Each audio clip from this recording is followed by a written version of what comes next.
I think the job of being a teacher is so rewarding in so many ways. The connection between you and the whole class, that's still unbeatable. When my pupils are successful, it feels incredible. I think the greatest thing for me is seeing the pupils that I teach love the subject as much as I do. I don't think there's any other job where you get the same satisfaction. That's why I chose to teach.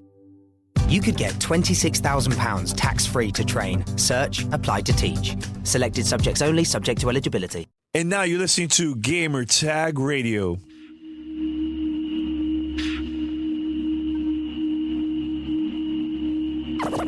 Ladies and gentlemen,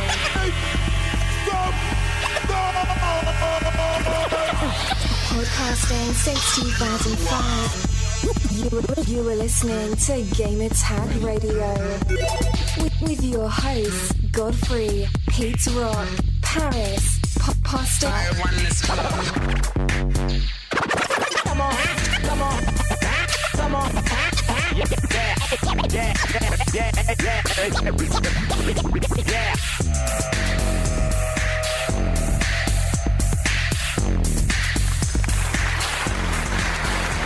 Welcome to Gamer Tag Radio 490. This is your old Danny or Godfrey. I always do that every week. And yes, we have the crew up in here. We're still in LA. A week later, we're still in LA. We have also Patrick here. What's up? Yeah, sure wish I could go home, Danny. Why you keep me a prisoner in L.A.? Hey, man, I'm making you work. No lunch, no food, no water. I am doing fantastic. I am not that recovered, but, feel good. A lot of cool things to talk about we didn't get a chance to talk about last week because we saw so many things. So many things. Even fit it all into the last episode, so we'll get into that in a little bit, but let's get into it. All right, Pete Rock. What's up? What's up, man? The hype's done. The hype's over. The hype's over. The energy, the excitement is done. Yeah. E3 killed me. Okay. And also Paris. What's up? Hello. Hi. Hi. How you doing, sir? I'm good. Good? Who are you and what have you done with Paris? You know what? Wow. You're not even eating like fast food or junk food. Now you're eating healthy food a week later. That's Yes, good. Absolutely. Back to the gym. How is that? Like I never left. Did you miss I never do leave. Did you miss it? I can tell you by Tuesday I did miss it for real. Well, I know like last night you learned, was it this morning? No, this morning he woke up, he started doing push-ups. Oh, you just broke the illusion. You said this morning. Yes. It's Peter. true. Peter. Oh, Peter. That's true, man. Big episode this week. Aisha Tyler? Yes, sir. Let me tell you, it took me 4 months to get that interview. It was really, really hard to get that interview behind the scenes, man. But shout out to Aisha. That was pretty cool having her on and stuff. And also shout out to Extra Life, Jeremy, a.k.a. Doc Adams, for those that know him. He helped us out. He got us a room for us to record this interview. And so whenever you get the chance, head over to the Extra Life website, Pete. That's extra-life.org, extra-life.org. Mm-hmm. And in the future, we're going to have them to promote Extra Life that I believe is happening this October. Right. It's always in October. Yeah. So we want them to come to the show and promote it. So, we'll see you guys soon. All right. Head over to gamertagradio.com or play that it. Listen to our past episodes or give us a call, 786-273-7GTR, or email us fanmail@gamertagradio.com. So I believe we have a couple things we would like to talk about. One of my favorite interviews, I have to say, you guys interviewing Bungie Zone, Luke Smith. He was, you guys interviewing him about the new Destiny expansion. Right, coming out later this year. How was that experience finally talking to Luke, man? Like having him on the show and everything. The vibe was really good, you know? Well, there's a reason why. I've known Luke, God. I met Luke at the original Gears of War launch. So that was 2006. Was he a journalist at that time? Yeah, he was working for 1UP at the time. And that's when 1UP Yours first started to come into prominence. So, and back then, I had just started Uncle Gamer Radio. So it's like I'm nobody. I'm still nobody. But the point is, I was very, very new to all this kind of stuff. So for me, it was such a great honor to meet him. And it was so cool because even back then, like we vibed and everything. I remember he came on Uncle Gamer. Dude, I remember he used to, on 1UP Yours, used to talk about Uncle Gamer and all that kind of stuff. Even GTR too. Yeah. Him and Dan Shu. I love how Danny interrupts me all the time. I'm for real because I'm trying. No. Of continue course. the conversation. I get what you're saying. But to the point, I've kept up, I've kept in, minimal contact with Luke over the years because I don't like to bother people. He got the job at Bungie and everything. I don't like to bother people. But the point I was making is he's someone that I was always cool with and I've always admired because of the podcast, because of One Up Yours when I first started becoming a podcaster. So last year, when Destiny was ramping up, trading messages with him on Facebook or whatever, back and forth. And obviously Destiny came out. I got hooked to it. I'd been wanting to get him on the podcast to do an interview, and he was all gung-ho to do it. I tried 3 times, and all 3 times PR said no. They would not let him talk, right? Mm-hmm. May or may not have told me the reasons why, but we won't get into that. But anyways, E3 this year, we walk into the Activision booth, and I saw him, and he was with Irk. And I'm thinking, he's busy. I'm not even going to bother him again. Who's Irk? Irk, he's a bunch of community managers. Okay. Yeah, before Deej started doing what he's doing now. But anyways, he pulled me over to the side. Hey, Paris, blah, blah, blah. How you doing? Oh, great, da, da, da, da. And he's like, why are you here? And I was like, you know why I'm here. I'm Destiny. I want to do an interview. He's like, absolutely. Wasn't on the schedule with PR to talk to him anything. He went out of his way to make it happen. He got me and Pete over off into a private room. We got to sit there and play the first level of the Taken King for multiple times to really get a feel for it. And then, we just sat in the room. I think, Pete talked with him, about a good 15 minutes before we even hit the record button, just BSing around and everything. So go back if you've not listened to it into our archives and pull up that interview that we did. I mean, it was just 2 dudes talking, really. It just so happened he designs a game that I really like a lot, and he knows I like it, and we just chit-chatted about it. I thought it was a lot of fun. And again, one of my personal highlights, because again, this is one of my inspirations in podcasting. Yeah. You know what I mean? And I know he's a podcaster. Back then, he used to record for One Up Yours. And that was part of the conversation. Again, go listen to it because we get into that as well about his former life as a podcaster and him may or may not missing it now. Yeah. You know what? That's one thing I have to say for podcasters out there that are trying to do like interviews and stuff. Get to know the person you're going to interview.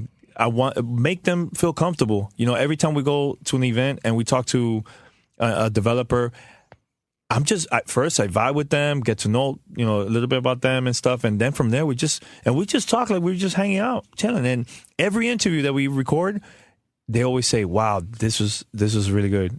I felt good. It was comfortable. It was great questions, because we're not typically one of those like, let me ask them like one of those shock questions that's going to get, headlines everywhere. We've never been like that. It just happens naturally, So, Pete, I know you this is your first time meeting Luke. How was the vibe, talking to him? Unlike Paris, who has a history with him, I just, when I hear Luke Smith, it's Bungie, and it's for those in the industry, it's the name that's synonymous with Bungie, Bungie itself. And or one of the names that are synonymous with Bungie itself. And for me, it was kind of a fanboyish moment, especially with the love and admiration I have for that title. I mean, it's everybody knows. I mean, I'm head over heels for Destiny. So being in there with Luke was kind of like, whoo! Yeah, fanboy.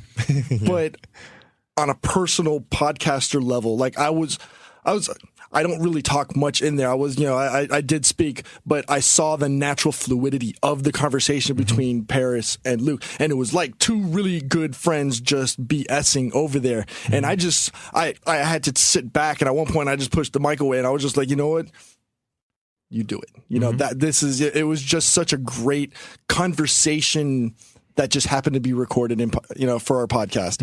And, hats off to Paris for doing an amazing job. Yeah, props, man. Honestly, that was one of my favorite interviews this year. So from our podcast and stuff. There's a ghost in here that's frowning at me. This is hilarious.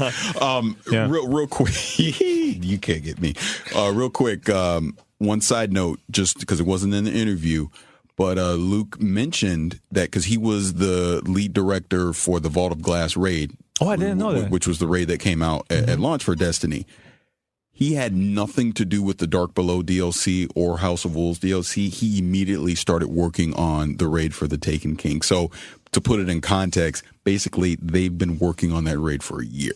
Nice. That's going to come out for the Taken King. So, Nice. Another side note, because it wasn't in the interview, and I think Patrick had it in his interview, but I'll just put it out there again. You can get the full Comet with all the prior DLC for $60. And the Legendary Edition that we discussed in the interview, that's just the extra stuff. You don't have to spend $80 to get that stuff. So, just side note. Well, I would like to mention this because I forgot to talk about it during last week's episode. I think that our interview that we had with Aaron Greenberg, I think was a better interview than the one that we had with Phil last year. I don't know why. Maybe it's because because we know Aaron, or maybe we asked him the right questions too. I mean, I don't know. I agree and I disagree with you. I agree with you because there was, again, like I just said, similar with the Luke thing.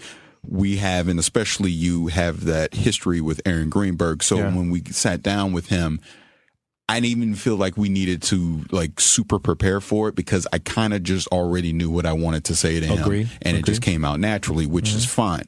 But I think talking to Phil Spencer had a greater significance for our podcast. Oh, yeah, versus talking to Aaron Greenberg because we got to talk to the head of the Xbox division, and we got to let him know exactly how we felt about the product at that time. You know, and look, I'm not taking any credit for anything, but I do find it funny that a lot of the concerns that we had about community engagement and interacting with the fans of their brand really seem to be addressed this year Big at E3 time. by them. So we're not taking credit for it, obviously, but it's pretty obvious Microsoft saw that as a concern and they went out of their way to try to correct it. They're listening. Yeah, definitely. So let's go to the next topic. Pawson, I know you want to talk about Ghost Recon. Yeah, we didn't have time to cover this last week, but Ghost Recon Wildlands, you know, for me, I didn't get a chance to check out the Ubisoft press conference. I know a couple of you guys were there, so I heard nothing but hearsay about it. But blew me the F away is all I can say. I sat down, I got a private behind closed doors presentation of it, live gameplay demo, 4 developers playing, 2 narrating. The scale of this game is absolutely ridiculous. It is set in the country of Bolivia, and I literally think they probably modeled the whole damn country because you pull that map back and they just say, any mountain range you see, you can go to, and there's probably stuff there to do. So it's you hunting drug cartel members, your 4-man elite squad, and you can go wherever you want. So if you want to strategize and say, you go up in the mountains, and I'll cover you with a sniper rifle, you can get in a helicopter, you can drop people out of the helicopter, and they can base jump down and parachute and land wherever they want. You can commandeer vehicles, you can ride dirt bikes. Every single thing is at your disposal, and it is up to you as like a tactician to figure out what is the best strategy to take down my opponent. Do we use stealth? Do we ambush and set a trap? Do we just storm in and use superior firepower and tactics to take them out? I have never seen a third-person team-based shooter do some of the things I saw in just 15 minutes of the demonstration they showed to me. Is it how you will compare this to The Division? Night and day difference. Okay. Ghost Recon Wildlands, I feel like, is the culmination of everything they've ever worked towards with the Ghost Recon franchise. Because Ghost Recon has always been about you are an elite squad in a very large, dangerous world where you have to be very careful to check what's around you at all times. Because in the old games, you're usually fighting other special forces. This one, you're fighting cartel members, so you vastly out-train them in your skills. But that's what makes it so engaging, because you have the ability to get the intel you need to make the decisions on the fly, to basically, like, you know, unlike Rainbow Six, where like it's a great team-based game, but you're all in the same area working together door by door. You guys can be kilometers, miles apart from each other. There is no limit to how far you can be from each other, and you can separate 2 teams of 2, 1 team sniper, 3 on the ground. It's all up to you, and they say it's your choice. There's no linearity. You can accomplish these missions any way you want. You can choose to interrogate somebody for information where the next objective is, or you can just kill them outright and just figure it out on your own. I have never seen such ambition in a third-person tactical shooter as I've seen in Ghost Recon Wildlands, and it completely blew me away. I was not ready for this game. The trailer looked crazy. The trailer looked incredible, but it does not do justice to watching 4 people play it live, because I see that, I'm like, that looks like the kind of game I have wanted since we've launched next-gen consoles. That, to me, is a next-gen, tactical warfare, and I have to have this game. Obviously, what they showed me was pre-alpha. They've stressed that very much so. If you see anything weird, don't take it seriously. We have a lot of development time to go. They wouldn't even confirm a year for the release date. There's a lot of work to be done in this game, but I promise you, once you see this in at least a more final form, at least a beta form, your jaws are going to drop on the floor. I don't care if you're a PS4 one, Xbox One gamer, or PC. This is going to change the game of third-person tactical shooters. I think this game is for maybe 2017. That sounds like definitely like I could see holiday 2017 for this. Maybe spring if they really put their backs into it. But this is a game that you don't want this rushed at all. Because take your time, guys. Take your time, guys. Seriously, do not feel obligated. Yeah. Rainbow Six Siege comes out this year. I'm going to play the bejesus out of it. I love that game. But this, Ghost Recon, is almost turning me away from my own favorite Tom Clancy franchise. I kind of feel like at this stage, Ghost Recon is a more complete version of its vision than maybe even Rainbow Six tried to be. Because Rainbow Six had to reinvent the wheel from Patriots to Siege. Wildlands feels like, as I said, they have been dreaming of making this for years, and now they have the technology to do it. Breathtaking is all I can say. You have to check this out, and fantastic. Can't wait to play it. Paris, before we go to the next with an interview with Aisha, very quick, I know you got to see Gears of War very quick. Was that the showcase you got to see? Yeah. I just played it for a few minutes. How it felt? Felt good? Gears of War it felt like Gears of War PC to me. I mean, I'm not saying that as a bad thing. I mean, it's a good thing. I mean, it looked great, it was smooth, Graphically, very enhanced. Like, cool.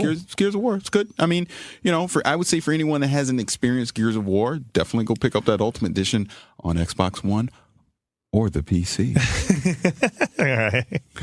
All right. So now we're going to go to our interview with Aisha. Anything you would like to say before we go to this? Man, what can I not say? Definitely one of my highlights, just podcasting, period, because she's provided so much personal entertainment for me. Because again, you'll hear it on the interview and everything, just all the different work and things that she's done. So to set up the story, just real quick, I'll keep it brief. I knew she was coming. I was already in the meeting room that we were in, nervous as hell, because I'm like, man, I just want to make sure I get this right and get it right, and I had my back turned. I was looking out a window or something. All of a sudden, the door opened, and in my head, I was like, "Don't be Aisha. I ain't ready yet." And it was Aisha. I was like, "Crap!" It was Aisha. So I was like, "Okay, get it together." And Danny, he just pushed you right into the action. You don't need a chance to breathe or anything. He's like, "All right, come on, Paris, sit down. Here's the mic. All right, levels, test 1, 2, 2. All right, and go." And it's like, yo, right. I had to. You know this? You gotta understand. Like celebs, they're fast, man. They're fast, dude. No. I know. I'll say this one tiny thing. I was nervous at first because she had her shades on and she was on the cell phone doing the whole thing. And I was like, please just don't screw this up. That's all I was saying, right? But the one thing it did do, though, it just forced me into just interview mode. Go. I didn't have time to think. It was like, just go. You know what I mean? And I'll say one thing for you, and I don't even know if you'd be able to pick it up in the interview. There was at one point where I'm like, all right, let Danny ask a question or something.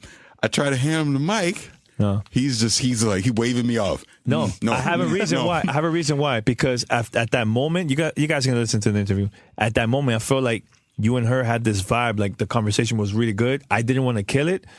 And also, I was trying to come up with a different question because I didn't want to ask the same type of question, Because our goal, Paris, was to ask her about gaming, the movie stuff, and the stand-up and podcasting. Like, I wanted to talk about different topics, not just one thing for a very long time. It was like last week when I pushed the mic away with his conversation with Luke Smith. I didn't want, just keep the flow going. Exactly. Great conversation. Just keep the ball rolling. It was funny. And at one point, I'm thinking, all right, she's going to be limited on time. I'm thinking we're done. And her publicist was off in the background. Publicist looked at me like, no, go ahead. She liked it. She liked the questions. No, go ahead. So, that right there showed me, obviously, it was a good time and everything. But thanks to you, last year with Bonnie Ross, I was already prepared to be put on the spot for things like this. So I was able to just push right on through it, and we got it done. I might be pretty random. And shout out to Bonnie Ross, by the way, and Kiki Wolfkill, because that was so awesome. getting to speak with them, and we took the photo and everything, and I got to tell them. I know I said it already on another episode, but to get to tell them the story, and they were cracking up. Yeah, they loved it. Yeah. So that was great. All right, guys, we're gonna take a short break, and after the break, we're gonna play our interview with Aisha Tyler. Now, once we come back, we're gonna be talking about a couple of other things too. Transformers, very quick. We had a chance to sit down with Platinum Games. Make sure to download that interview. That's a great interview. And be right back after this. This is Gamer Tag Radio. Voicemail 786-2737-GTR. Imagine having a chance to get tickets to see the Golden State Warriors win the NBA Finals or the Chicago Blackhawks lift Lord Stanley's Cup. At Score Big, you can get the opportunity to get tickets to see the games and shows you want to see from the rafters to the front row. At Score Big, you save on every ticket every day. That's where you should go first to check on tickets, even events and seats you think you couldn't afford in the first place. So, Pete, if at being a Laker fan of the purple and gold, when we get Jamil Okafor with the second pick here, right, you're telling me I should go to Score Big. Absolutely. So there's a statistic that says 40% of tickets to events typically go unsold. And the typical cost savings for Score Big customers are on average of $80 per purchase. So you can have an opportunity to get tickets for the event that you normally thought you wouldn't have access to by going to scorebig.com. So what you're telling me is, as a Tampa Bay Buccaneer fan, and now that we have Jameis Winston as our quarterback, when he takes us to the playoffs, and I want to go to a playoff game, I can just go to Score Big. Absolutely. Just next time you want tickets to go see your favorite team, your favorite players, think big, save big, score big at scorebig.com. This is Gamer Tag Radio. Voicemail 786-2737-GTR. E3 2015, and I'm beyond excited. One of my favorite actresses, comedians, hosts, and podcaster, Aisha Tyler. Thank you for joining us. Thanks for having me. That's so sweet. Thank you. Now, to start, I have to tell you the story. Okay. Last year, we're at the Microsoft booth, and we're behind closed doors waiting for an appointment. You were there. You were your family, whoever, I don't know. Even then, I'm like, oh my God, it's Aisha Tyler. Yeah. But then Steven Spielberg came in, and you were talking to him. Yes. I went from age 40 to about 10 seconds. Well, good, because we were both at that age when I was talking to him. That was so huge. Yeah. But he's working on a Halo project, I think, last year. Yeah, I was super excited. Yeah. Where is it, by the way? That's what I want. Yeah, seriously. Steven, get your shit together. but talk to me. You hosted the Ubisoft press conference this year. So how was that experience? It was weird. This is my 4th year doing that conference. So, and it's funny because there's a part of me that feels super casual about it because I've done it so many times now, but I do get really super excited about the games, and they do have a couple of titles that I loved before I did the press conference. So, I mean, I played 130 hours of Rainbow Six Vegas, so I was really super excited about the Siege of last year. And I mean, I have to kind of temper my, like, I always walk out on stage in the first 3 minutes, I'm talking like a million miles an hour because I'm just like, and I kind of calm down like halfway through. But it was good. I thought it was the best conference we've done so far, the best conference I've done with them so far this year. And I was super excited about the titles. I got to play a bunch of them on the floor, and I mean, that's why I come. That's like the work part, and then this is the fun part. Out of all those press conferences that you worked on, my favorite moment? Yeah. They've all been good. Specifically, this conference had 2 great moments. One was being out on stage with Trey Parker, Matt Stone, because I've known them for a really long time. They're old friends of mine, and we used to, we were just joking that we used to party together on weeknights when we used to be the kind of people who had the kind of free time to party together on a weeknight. Now none of us have that kind of free time anymore. So it was just great to be out there because they're old friends, and that felt really nice and informal. And then, look, I was excited about R6 Siege last year. I was super excited about it this year. I watched the guys play in rehearsal. They'd never won that Terror Hunt map. So when I saw them win, I was actually pissed. I really wanted them to lose because I want people to know, as I said it, this is real gameplay. These guys are really up here executing. And so it was that was fun. And then Angela Bassett walking out on stage was pretty dope. And yes, seeing that she's going to be 6 in the game was pretty cool. I've been in 3 video games so far, and it's just exciting to be a part of a game, but I'm even more excited that she's a part of the game than that I'd be more excited if I was in the game, for sure. But I'm like only incrementally less excited about her. Now, you're a big Halo player, right? Yeah. Talk to me about that. Well, that was my gateway console game. That was the first game that I started playing on console. I was an arcade gamer, and then I was a handheld gamer, and then I was a PC gamer. Well, not a PC gamer, but a PC gamer. I'm an Apple person, but like Riven and Myst and stuff like that. Like when I first got back, and then obviously Tomb Raider when I got back into PC gaming. But I resisted getting a console because I was really pretty sure it was going to eat my life, and it absolutely did. And I just remember at one point during the first Halo, thinking like I'm a grown-ass woman with a mortgage and I should not be playing a video game at 3:30 in the morning on a Wednesday night. Like it's not a good look. When I'm homeless, I'll know who to blame. Yes, Microsoft and Budgie. But and I still blame them for lots of things. But I don't know. That was also the game that I started playing multiplayer with my friends on, and it's still the game that I love. I mean, that game's like a warm sweater, isn't it? You just love it. You go back to it. It feels familiar to you. And there's nothing like running around just cleaving your friends into with a gravity hammer. It's just the best feeling in the world. Yeah, definitely. I mean, do you have time to? No, play or not? It's a good question. The amount of bandwidth I have for gaming has just diminished the more jobs that I've had it, and so I was saying to somebody else, I have like a stack of games in my living room, and you're like, I'm going to play all of these. And in the old days, a video game was like a book. If I started it, I had to finish it no matter how crappy. And now, like, I'm just like, started, didn't love it, it goes. Or if I lose interest, it goes. And I just play the games that like really, really capture me. Mm-hmm. There's a lot of sequels I never finished. I didn't finish Fallout Vegas, New Vegas. I'm really excited about Fallout 4. I love Fallout 3. That was like a 180-hour game for me, so I'm super excited about 4. Mm-hmm. But I didn't love New Vegas. It just didn't feel as like innovative as 3. So I'm excited that Bethesda's back into this game. I mean, there's any games that you got to see during the week of E3 so far that you like? So not enough games this week. I played Rainbow Six Siege. Super fun game. Super fun. I think all of the aggressive fun. It's even more aggressive actually than Vegas, and I feel like because it's so specific. It's so much about like co-op, and it's really, really aggressive. I think we just played on normal. We never ever won, and also it's 1 kill 1 shot, so there's no respawning. Which there's nothing more frustrating than watching your friends have fun where you're just sitting there and you just feel impotent. Just to be specific, I just feel like I'm lying there and I can't get it up. But so that was a super fun game, and then I think The Division looks amazing. I played all the UB games. I only play shooters, so I only look at shooters. So I just looked at the 3 shooters yesterday from UB. So Rainbow Six, The Division, and then there was some hands-off gameplay for the new Ghost Recon, which looks really, really cool and elaborate, super open world. Like everything's playable. That was really cool. That's gonna be a long game because it is so open. I feel like if you're gonna play with your friends, you're gonna be playing that for a couple months. I want to shift gears just really quick because you're on a podcast. Okay. You're a podcaster. Sure, I am. Last Comic-Con, I had the pleasure to be in the audience when you were doing Girl on Guy. Oh, that's awesome. So can you talk about Girl on Guy? Talk about that podcast a little bit? Sure.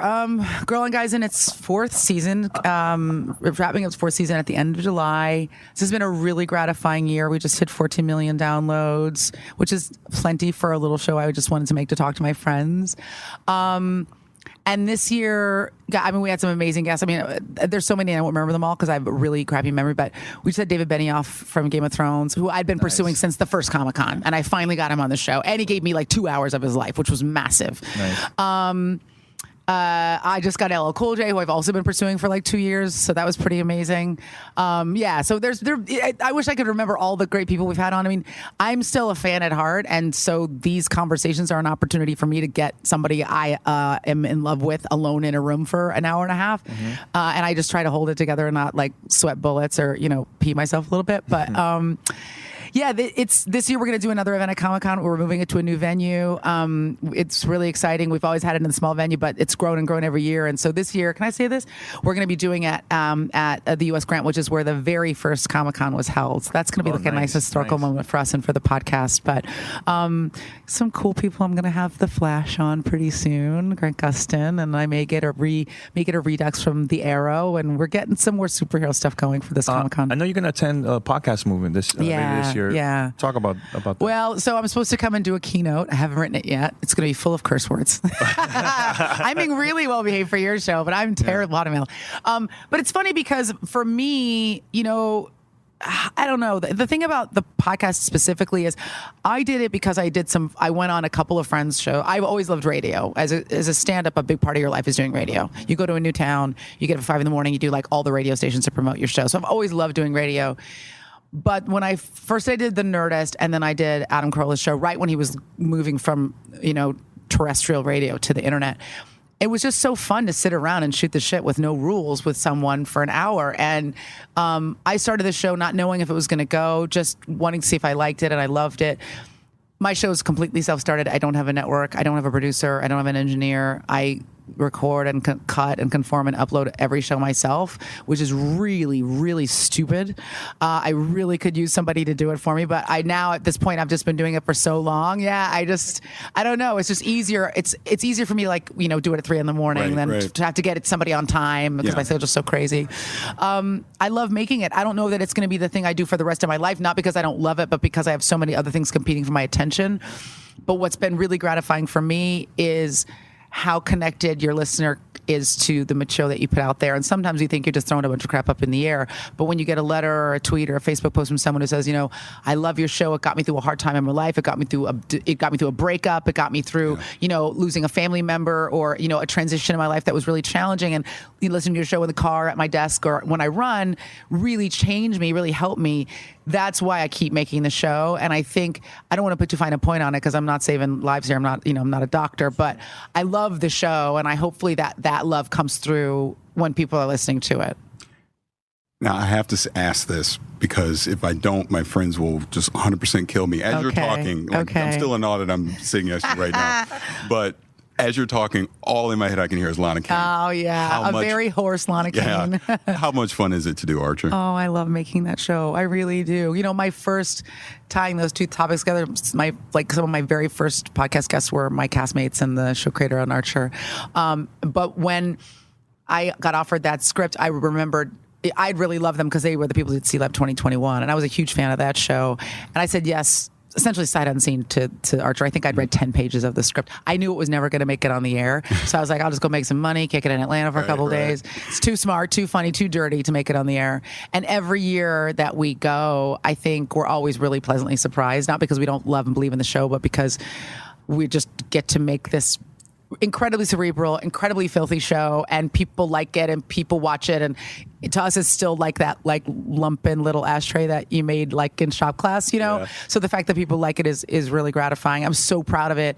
Adam Reed's a genius. Matt Thompson, the executive producer, the two of them, they really defend that show and make it what it is, and it's a joy to go in there and say those terrible, terrible words every week. I just have to say again, the last season when you took Archer to meet your parents, Lana's parents. Oh, wasn't that so fun? I don't think I stopped laughing for an hour. It was just the best episode It's pretty ever. Inspired, and we just started making season 7. I just recorded the first episode of season 7 last week, so you're in for a lot more excellence from the show. Oh, we're good. I thought we were wrapping up. Well, talk about your stand-up career a little bit. Okay. Because I've actually never seen you do stand-up. Okay, yeah. But I've just heard that you do it. So yeah.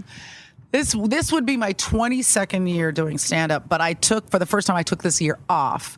Not completely, but I've been touring essentially continuously since I started stand-up. This year, because I had, The Talk and Whose Line Is It Anyway and Archer and Girl on Guy, which I produce all on my own, and I was starting a new spirits company that I'm launching out of New York. I just had no free time, and I was pretty sure I was going to get consumption or rickets or dropsy if I didn't just drop one thing. So this year I did maybe 3 or 4 stand-up dates, but I'll get back into it in 2016 for sure. But I love it. It's who I am. It's how I got into this business. And I did a movie with Eddie Murphy 10 years ago, and I remember saying to him, would you ever get back into stand-up? And he said, you can never get off that bicycle, because if you stay off of it too long, those muscles will atrophy. You'll never be able to get back on. And I took that completely to heart. until this year, and then I stopped doing stand up. But I'm going back to it. I'll probably do a week in San Francisco in the fall. Come and to Miami too if you can. I will. I got to get out there. I'm on this year, 52 weekends. I'll have been on a plane probably 47 out of 52 weekends. So I'm just trying to not be that broad that shows up in the hospital with exhaustion. I'm making some quotation, or runs into traffic drunk with a gun. I'm not going to name who did that. I think 2 or 3 people did. 2 or 3 comedians have done that. Martin Lawrence. Yeah, any tips or advice for those our upcoming podcasters that are trying to do their thing too? Yeah, I mean, absolutely. So the 3 things I would say to a podcaster is know that this is what you want to do. Really spend some time thinking about it. Don't be casual about it. Once you develop a fan base, they're going to expect a show from you. It doesn't have to be every week. You can be a semi or a bi-weekly or a monthly show, but be consistent, because people are going to show up for that show and they're going to be expecting it. If they don't get it, they're going to drift away to other shows. There's lots of podcast options available to them, so they really want consistency from you. I say, as it's Wednesday and the show's supposed to go up yesterday, it's not up yet, but my fans, give me a break, everyone. I just told them, I'm at E3. Show gonna be late. And they know it's only me, so they know there's not a machine behind my show. But be consistent. That's important. Don't pick a big idea if a big idea is not important to you. Don't be like, we're gonna do a show about cookies that look like Jesus, because you're gonna run out of cookie options very quickly. Pick a topic that you love and that you're passionate about, because that'll make you want to make it every week, and your passion will bleed through and connect with the people that listen, and that's going to be the passion that tethers you to your audience. So it doesn't matter if you're doing a show that's similar to what other shows doing out there. If you're passionate about it and you can come at it with a fresh view and a fresh take, people will connect with the material. And then 3, I would just say, be patient, because it's a very crowded market, and don't do it because you think you're going to get rich and famous or you're going to make as much money as. A lot of people thinking that. Hey, dummy, you're not going to get rich and famous. You big dummy. It takes time. It does. It takes a lot of time. A lot of time to build an audience that's meaningful and that is valuable. And with the exception of a very few people, no one is making Adam Carolla money but Adam Carolla. So do it because you want to do it, and then hopefully the money will come.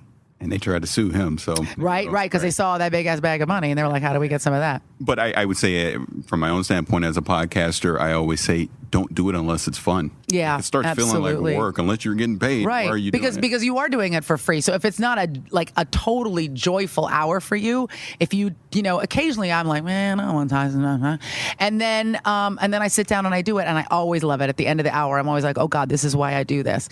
And then, like I said, when I get letters from fans talking about how much they love the show, that also imbues the show with a lot of value. But don't do it if you think this is going to be your gig, because it's probably not going to pay. Right. And if you don't enjoy it, there's absolutely no reason to do it whatsoever. There's lots of hobbies. You know what I mean? There's a lot of stuff you could be tiddly-wink it up, Yeah. Well, Aisha, this has been an honor for me. Oh, thank you. Just as we were saying with podcasting, the fact that I do a podcast and we were able to get you on here is something I always remember. Thank you for asking me. Really was a pleasure to talk with you. Yeah, thank you for having me. It's awesome. Thanks. Right. Yeah, thank you. Super fun. Thank you. Yeah. Voicemail 786-2737-GTR. DraftKings.com, everybody. Baseball is in full swing, and you can be a part of the action all season long at DraftKings.com, which is the official daily fantasy partner of Major League Baseball. Daily fantasy means no season-long commitments, just instant cash and instant gratification. Why would you wait to the end of the season to get paid when you can win huge prizes every day? At DraftKings, it's like a brand new season every time you play. Just pick 2 pitchers, pick 8 position players, and pick your cash. That's it. Ask Pete. Pete, DraftKings. Love it. You love it. Why do you love it? It's easy. Most of the time, you got to wait to the end of the season, and you don't have to deal with any of that. You don't have to deal with, a 2-hour draft or any of that. No, it's pick it that day. You win money. So if you're listening to this, use our promo code GAMERTAG, and you can go to DraftKings.com today and be a part of the $10,000 fantasy baseball contest. That is DraftKings.com. It is the official partner of Major League Baseball. Enter that code GAMERTAG for a free entry now at DraftKings.com. That is DraftKings.com. Voicemail 786-2737-GTR. Voicemail 786-2737-GTR. All right, so we finished our interview with Aisha Tyler. That was top notch. Awesome. It was awesome. I have to say, the first minute, for those that don't know, there was an issue. We were having audio issues, and I noticed that right there when we were doing the interview, I'm like, oh my God, Paris is gonna kill me when he finds out. But thank God, it was only the first minute, and we fixed the audio right there during the interview, which just came up pretty perfect. So Aisha couldn't have been nicer, man. And it's like, like what I said at the end of that interview, I truly meant it. It was fantastic that I got a chance to sit down and. I said it on the Spawn on Me podcast. There's a ghost around here that's reminding me of that. But I said it on their podcast, and it was almost like prophecy because we didn't know at the time we were going to interview Aisha. And I was telling them the story about the year before at the Halo booth. And I was just saying how she's a very tall and striking and beautiful woman. And the fact that I was sitting right next to her, just looking at them pretty brown eyes. She's just beautiful, smart, intelligent woman. Yeah. Go watch Archer. Danny, since you don't know anything. I know about Archer, just never seen it. I'm definitely going to check it out too. But I have to say, before we go to the next topic, when we were talking to her at the end of the interview, she got a little bit watery, like her eyes got watery because we just cutting onions again. No, and here's the thing, because she could notice that we really cared about having her, like the advice that she was giving to like the podcasters and everything. Like it was very inspiring, like seeing her there, and. Oh, yeah. One last thing, because this was just funny. So we did the interview and everything and all that, and we tweeted about it. Like, I tweeted about it. Hey, it was really, great, Aisha Tyler. And then she retweeted it. Yeah. And at the time, we're behind closed doors at Activision. I'm sitting in there with Call of Duty, Black Ops 3. I might as well have not even been in there because I couldn't tell you nothing about the game. I couldn't tell you nothing about what they showed, anything. And I'm all showing Pete off to the side, and Pete, look. And you know what? I was there freezing. Let me tell you, man, out of all the booths, Activision was freaking freezing. Every room was like cold. I actually said that. Refrigerator temperatures, right? I said that to Luke as soon as I walked in. I was like, hey, congratulations on having the greatest air conditioning in the entire E3 show floor. I was shaking. Amazing. Pete was making fun of me. I'm there going from my hand like, I'm in New York. I'm getting cold up in here, man. Yeah, man. It's funny. But yeah, moving on. So talk about Transformers real quick. Transformers Devastation is the game coming. It's Activision game, but it's being developed by Platinum Games, who is just killing it. Around the gaming industry right now. Top notch developers. Hit after hit. Yeah, they're everywhere. But, we got to see a demo of it. We could have done hands-on, but we just didn't have time. But we just got to watch the demo of it, their presentation. And the whole cell shading and doing all the Gen 1 characters and the wink-wink surprise characters that'll be coming later. It's going to be fun. I mean, it's a brawler. Is that the best way to describe it? I'll compare that to Bayonetta. It's similar to Bayonetta or Metal Gear Rising. Their past games were score-based brawler based on how long you keep your combos going, chaining, how long it takes you to defeat enemies, and it scores you to end. But still, it feels very distinctly Transformers. Obviously, you have the better background Transformers. You grew up with it. I got the reruns when I was coming up as a kid. Still very attached to the show, but it's hard to describe. We can say cell shading, but until you see it in motion, it's gorgeous. It looks like a complete vision of what they always wanted to do with a Transformers game. Absolutely beautiful, and the combat flew so fluidly. You can transform into your vehicle mode during your combos to extend them. Such cool stuff. Classic Platinum games, but it has that flair that goes with the Transformers universe. I mean, some of the like we saw a boss fight is epic in scale. That was sick. It's cool stuff. Was good. And they the characters they talked about you can play as. They hinted at. Well, let's save that for the interview. How about people listen to the interview that we did? If you go back into our content, you can hear all that information in the Gamertag Radio archives for E3 2015, and also play that it. That's right. Yeah. No, but real quick, and I was just joking, Paulson, but just the other thing that it was impressive is the fact that they got virtually all of the surviving voice cast to reprise their roles as well. They wouldn't say it because Devastator's in it, but I mean, it was strongly hinted that we'll see other combiners as well. So, and the Dinobots are in it. So, and they got the voice actor for Grimlock. So I'm hyped. Yeah, Grimlock, my favorite Transformer all time. So did it remind you a lot about the old cartoons? Yeah, exactly. And that's one other important thing to say. It definitely had that mid '80s vibe to it from the original Transformers. So no, keep on. No, the dialogue was fantastic. Like the fact that they had the original voice actor for Bumblebee. And come on, you can't have Transformers without Peter Cullen and Frank Welker. I mean, they are the voices of Megatron, that is Optimus and Prime. Megatron. it completes the experience, sucks you right in, and man, it's a cartoon in motion. There's no other way to put it. It's outstandingly fun game, beautiful game. I can't wait to check out more of it. Yeah, personally. definitely. Yeah, so we didn't get into this in the last week's show, but I got a chance to check out a couple multiplayer matches of Black Ops 3. I got to say, I was skeptical since the day they announced this game. As I've said before, I wanted World War II. Give me World War II Call of Duty again. I love that, adore it. That said, getting hands-on with the game, it instantly feels like a Treyarch Call of Duty. The controls are on point. The movement's on point. It's got the double jump kind of stuff that was in Advanced Warfare, some of the sci-fi technical stuff. But the core gameplay is there. Call of Duty fans will love it.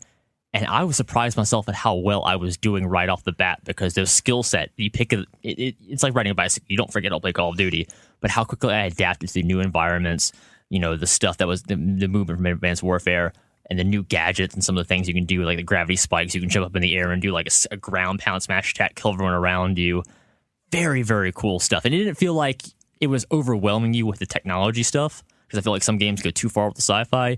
It's strictly a shooter, and it has a lot of cool perks and unlockables and kill streak rewards you can get that make it feel distinctly Black Ops. But that core gameplay is just as solid as it's ever been. And it might be technically wise, for the little bit I played, it might be the most polished Call of Duty shooter I played so far. Damn, okay. Even at this stage, I know that there's probably some more polishing to do, but I was very impressed by the bit I played. The map design looked excellent as well from the couple of maps I played. So let me ask you this: once it comes out, are you getting the Xbox One version or the PlayStation 4? Now that they made PlayStation 4, now that they made this deal with Sony. I'm glad you said that, because I forgot to mention this, but this is my first time playing Call of Duty with a PS4 controller. I've always been traditional Xbox. They had it there all in the booth with PS4.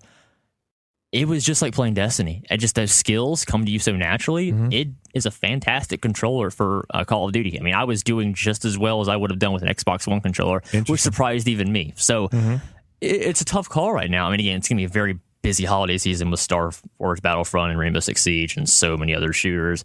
But I came out of that Black Ops 3 experience with a much better impression than I did going into it, because, again, that Treyarch name, it means something, and they know how to make a damn good Call of Duty game. I would just end it and remind people to go back and listen to our E3 2015 content. There was a lot of content. You know what I mean? Because guaranteed there's going to be people that download an episode and they're not going to go back into their RSS feed and grab prior stuff. Yeah. Because that's where a lot of this information is going to be. Overall, like content-wise, you think we did pretty? I think we did good, man, this for year. 4 people, we did. Yeah, for a 4-man team, we 125%. But yeah, we did pretty good this year. Like, I feel that comparing to like going to E3 for the first time as a podcaster, they're like, "What is a podcast?" Now everybody knows. Oh, now everybody knows about podcasts. So thank you, Serial. That helps a lot. Believe it or not.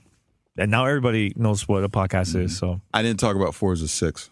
Oh, I got to see it too. Yeah. What you think about the weather changes? Well, are we back? Yeah, we're back. Yeah, we're back. All right. Intro it in. Yeah, well, I mentioned this. I got to see 2 games behind closed doors at the Microsoft booth. The Rare Collection, which is 30 game, a Rare Replay is called, and also Forza 6. Now, going to Forza 6, I'm a fan of Forza Horizon. I'm a big fan of that game. This one got my attention. I like the new modes that they added. They added a couple new ones. There's I believe like a story mode where you get to see like the histories of cars and stuff like that. And there's another one which is League. I don't know if it's similar to the club one, because they really didn't want to get too much detail with that. They didn't get too much into it. But I think it's going to be more. But I didn't mean to cut you off. Yeah. Unlike you never. I don't care. I don't care. I'm kidding. No, but the League thing, the one thing they were talking about was the fact that there will be restrictions on what league you have to progress to certain levels to be able to join certain leagues. So they want to make sure that everyone, beginners are safe because they're playing with other beginners. More advanced players are playing with more advanced players. And if you're a super advanced player, you're not going to be able to go backwards and go play, with all the beginners, and you're smoking them, in every And I think that's fair, because some people will take advantage of that, So I think that's really, really good. Yeah. Another thing that I asked them was, hey, 24 players online, like how that's going to work? Because that's a lot of cars. Is it going to be too crowded? No, but they were like, no, trust me. I asked them, is it the tracks like wider, or like how this is going to work? And he's like, look, trust me. They really concentrate on that, because they didn't want They don't want to have like a whole mess. Everybody crashing Yeah, all I'm about over to the say, place. like, you I know? can see it now. The first sharp turn is just going to be a 24 car pileup, maybe 23 if the last guy is a little bit behind. He's like, all right, I'm going to keep going. But again, I'd have to see the course design, like you said, that's critical, Well, and yeah, how they the cars said handle. they'll have more information on that type of stuff later in the summer. But in the session I was in, they didn't get too in depth, but the tuning has been even more refined on that. The weather effects with the rain and the actual puddles, they got into how that will affect your driving, even if one tire gets in. They got into the whole hydroplaning of all 4 tires wind up getting in a puddle. So wow, that sounds and impressive. just the physics and just the 3D scope of everything that they're doing with the weather effects, I thought was pretty phenomenal. And I mean, the game looked gorgeous. Yeah, even first person when it's raining and you see the wipers, it's tight. 450 cars are in the Forza Vista mode, so these are completely detailed from the inside out. So that's pretty impressive on that level. Now, the one thing I had got into a pretty deep conversation with them about was the drivatars, because you have to understand, they're taking the information since the launch of Xbox One with Forza 5 through Forza Horizon 2, and all that drivatar information will be used to go day one into Forza 6. All that experience will be in your drivatars day one. So, I mean, if you look at it that way, they have 2 years worth of driving experience. So if you were a hardcore Forza player playing all the time, your drivatar has accumulated all this information over that time. So I think that's pretty impressive, which was funny because it obviously wasn't the place to say it, but in my head it was, this is that marketing everything's in the cloud thing that they were talking about at launch. But now, instead of emphasizing it, they're just the drivatars. But that's still the same thing. They brought up one thing, though. They were like, look, our goal was to make the drivatar like drive more like professional instead of like feel like robotic, so exactly. I'm curious to see how that's going to work once the game releases. I want to see the difference compared to like Forza Horizon 2 and the previous game, Forza 5. But that was the other interesting part that they brought up, because now that they're introducing the weather effects into Forza 6, drivatars aren't used to that. Ooh, that is true. So it's a new element being introduced to a drivatar that they haven't, so they will have to adapt to that. Yeah, because the other games don't even have that at all. No weather. Nope. And the night driving, which they didn't show in the demo. That's something, again, they're going to show later in the summer. Yeah, well, they said in the meeting, they were like, this is the best Forza game that they ever created. Well, so I'm say like, that every year. So no, but I mean, like, you could tell, like, he really was pushing that. Like, look, this is like the deepest Forza that we made. So many new features, so many new things. Best Forza that ever made. And it's got me hyped. I mean, I think the last Forza I was really into was the second one years ago. And again, I prefer Horizon if I had to choose, but like the way you guys are describing 6, it's got me really invested, because if I'm going to play a sim racing, it kind of sounds like that's the one I'm going to lean towards. Sounds like something special for sure. Definitely. Well, we're going to wrap it up, guys. Anything you would like to talk about before we finish and wrap it up? I just want to say, man, guys, great job. Once again, I know I talked about this last week. I'm still have that high, like, man, we kicked ass. It's almost like you just said it about 20 minutes ago. It's weird how a week can feel like 20 minutes. Hey, time dilation. Let me tell you, it felt like we were just at E3 last year, a couple months ago. It almost feels like I sat in this chair for a week. Yeah. It really does. It feels like I have not seen my wife or kids in 2 weeks now, because I sat in this chair for a week. Awesome, man. Well, head over to gamertagradio.com. Post your comments and questions. Also download our past episode. Head over to play.it. CBS, shout out to them. They've been helping us big time during the week of E3. Shout out also to CBS Radio and CBS Radio LA. They've been pushing our content nonstop. And also shout out to our audio engineer, Anthony. He's over there in the back chilling, doing his thing. He's a champion. Champion, man. Really cool dude, man. Who else? Oh yeah, shout out to Vanessa from Stitcher. Shout out to her. She deals with that with Stitcher, like behind the scenes stuff. She's been posting our content on the front page. Shout out to her. So that was cool. And that's it for me. Anything else? Pete, you've been quiet using your phone. No, I also want to give a shout out to everybody over at the Play.it social media team. They did a great job of helping us out this entire time. Shout out to Lindsay and Samantha. Greg, everyone else. Thank you. Yeah. And Brian, you the man, son. He was uploading content nonstop and editing the show. And he is a huge Destiny fan. He plays that game all the time. So shout out to Brian. But who wouldn't be? It's great. It's true.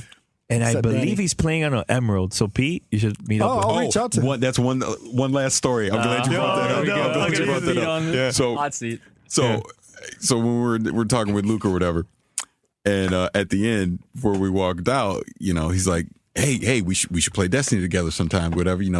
Shoot me over your ID and everything." I'm like, "Oh, absolutely." And then Pete was like, I was like, well, sucks for you, Pete. You won't get to play. And he was like, why? Because I go, Pete's on an Emerald. And Luke kind of laughed. And then I won't use the exact word I said, because that's not kid friendly. It's a family show. But so that's what you get for playing on that beep Xbox. Oh, Pete, what do you have to say about that? I just put my head down and saying, "Can I have a T-shirt?" Which again, and I know I'm not trying to make. I don't care. This is Destiny. I love the game. PlayStation once again has secured exclusive content. At one point, I was considering when Comet was coming out, maybe I might start playing on Xbox One as well. Yeah. Hey, as Lana Kane would say, nope. Staying with the foe, about that foe life. Foe life. All right. Well, guys, until next week, we are out. Thank you for listening and supporting GTR. Peace. You're listening to Gamer Tag Radio. Be sure to like us on Facebook. Follow us on Twitter. Thanks for listening.